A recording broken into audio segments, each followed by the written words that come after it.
Yes, friends, the night comes alive after listening Bhoot FM by Gramin Phone Present. আজকে আমরা একটি নতুন episode নিয়ে আপনাদের শোনাতে এসেছি। শোনার আগে আমি আপনাদের বলতে যাচ্ছি যে এই ঘটনাটি বাস্তবের সাথে মিল রয়েছে এবং এই ঘটনাটির জ্বলন্ত প্রমাণ আমরা, যা নিজের চোখের সামনে ঘটেছে। তো আমরা এই ঘটনাটি থেকে একটু করে এগোবো। এই ঘটনাটি ঘটেছে আমাদের 6 বন্ধুর সামনে। তারা এখন আমাদের সামনেই আছে।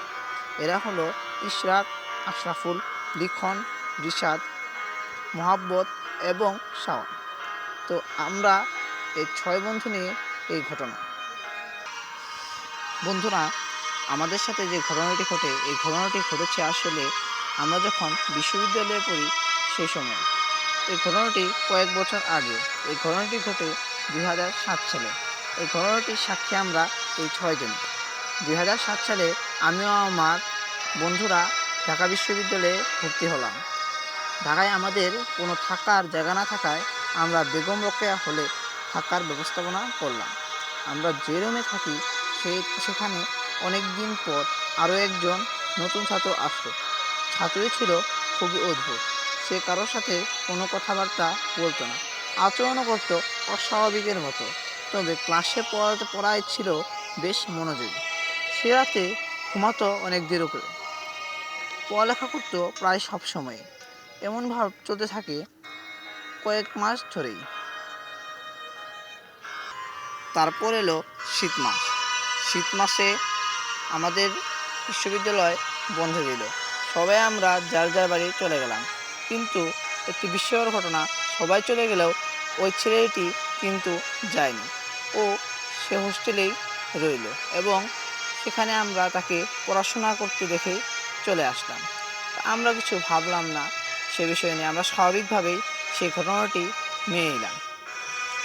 আমরা যখন বন্ধ শেষে রুমে ফিরলাম তখন আমরা তাকে পড়ালেখা করতেই দেখলাম। তো আমরা স্বাভাবিকের মতোই ভাবলাম যে ও সবসময় পড়ালেখা করে বিধায়ী সে মনে হয় পড়ালেখা করছে। তো একদিন রাত্রে আমি ঘুমিয়ে পড়লাম, কিন্তু ঘুমাতে যেয়ে আমার কিছুতেই যেন ঘুম আসলো না। আমি 2টা পর্যন্ত জাগিয়েছিলাম। দেখলাম 2:20 ওই ছেলেটি ঘুমাতে গেল। ও মনে করেছিল সবাই ঘুমিয়ে পড়েছিল, কিন্তু শীতের রাত ছিল। ভুলে আমরা লাইট জ্বালিয়ে রেখেই ঘুমিয়ে এসে পড়েছিলাম, কিন্তু ও বিষয়টি লক্ষ্য করলো। সে যেহেতু ভেবেছিল যে সবাই ঘুমিয়ে পড়েছে, তাই সে করলো শীতের সময়ে তার উঠতে একটু কষ্টই হচ্ছিল। তাই আমি দেখলাম সে হঠাৎ করে। তো বন্ধুরা, বলে রাখি একটি কথা, যে সুইচটি ছিল আমাদের শোয়ার বিছানার থেকে 10 ফুট দূরে। তো আমি হঠাৎ করে লক্ষ্য করলাম সে হাত বাড়িয়েই 10 ফুট থাকা সুইচটি বন্ধ করে দিল। তারপর আমি লক্ষ্য করলাম সে যেন কেমন অস্বাভাবিকের মতো আচরণ করলো। আমি খুব ভয় পেয়ে গেলাম। এই ঘটনাটি আমি কিছুতেই বিশ্বাস করতে পারছিলাম না, কিন্তু এই ঘটনাটি আমার বিশ্বাস করাই কথা ছিল, কারণ এটা আমার নিজের চোখে ঘটেছে।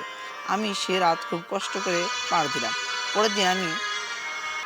পরের দিন আমি খুব ভোরে ঘুম থেকে উঠলাম এবং ঘুম থেকে উঠেই আমি দরজায় তালা দিয়ে বাইরে চলে যাই এবং আমি সবাইকে ডেকে আনি এবং সব ঘটনা খুলে বলি। এবং ঘটনাটি শুনে সবাই আমাকে বিশ্বাস করছিল না, তাই আমি তাদেরকে দেখাতে আমি আমার রুমে তালা খুলি। যখনই তালা খুলি সেখানে আমার ওই 5 বন্ধু বাদে আমি কাউকেই লক্ষ্য করলাম না। অর্থাৎ সেই ছেলেকে আমি কিছুতেই লক্ষ্য করতে পারলাম না। আমি মনে করেছিলাম সে হয়তো বাথরুমে গিয়েছে, কিন্তু সে বাথরুমে গেল না। অর্থাৎ তাকে আমরা বাথরুমেও পেলাম না। পরে আমরা অনেক খোঁজাখুঁজি করতে লাগলাম। হঠাৎ করে আমরা তার টেবিলে যেন কী একটা জিনিস দেখতে পেলাম। পরে আমি যে সেই কাগজটি ধরলাম, দেখি সেখানে কিছু লেখা আছে। আমি যখন লেখাটি দেখে তাকালাম তখন আমি হতভম্ব হয়ে গেলাম, কারণ সেখানে যা লেখা ছিল ছিল খুবই অদ্ভুত লেখা। সেখানে লেখা ছিল তা দেখে আমরা সবাই অবাক হয়ে গেলাম।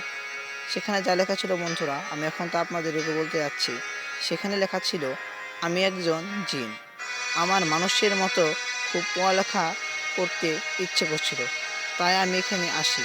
তুমি যদি জটলাটি বন্ধ না করে আমার সাথে সেই বিষয়ে কথা বলতে, তাহলে আমি তোমাকে সবটা বলতাম।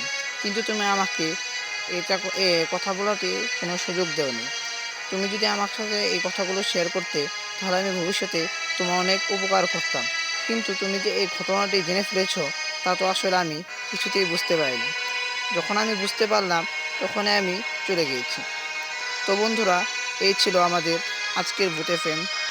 তো বন্ধুরা, পরবর্তী ঘটনাটি শোনার জন্য আপনাদের সবাইকে অনুরোধ করা হলো। আপনারা সবাই নিশ্চয়ই শুনবেন। তা আপনাদেরকে পরবর্তী ঘটনাটি শোনানোর জন্য স্বাগতম রইল। গুড নাইট ফ্রেন্ডস, সবাই ভালো থাকবেন।